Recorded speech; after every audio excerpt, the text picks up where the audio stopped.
आता नहीं है, कैसे करे? हैं?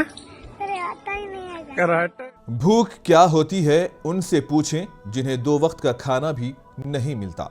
फिरोजपुर के गांव सैयद के नवल में वाक़ गवर्नमेंट प्राइमरी स्कूल की नर्सरी क्लास में पढ़ने वाले बच्चे से टीचर ने होमवर्क पूछा तो बच्चे की जानिब से दिया गया जवाब सुनकर टीचर का भी दिल टूट गया। बच्चे ने बताया कि घर में आटा नहीं है और भूख की वजह से पढ़ाई नहीं कर सकता और सुबह भी भूखा ही स्कूल आया। ये अल्फाज सुनकर टीचर की आंखें भी नम हो गई। इस वीडियो के वायरल होने के बाद कई सामाजिक कारकुन मदद के लिए बच्चे के घर पहुंचे और बच्चे की मां से बात की तो उसने कहा कि बच्चा सच कह रहा था। घर में आटा नहीं था और वो रोटी नहीं बना सकती थी। पड़ोसियों से भी आटा मंगवाया था जो कि नहीं मिला तो बच्चा भूखा ही स्कूल चला गया। जो ये भी वीडियो देख रहा है इसकी आंखों से आंसू निकल रहे हैं।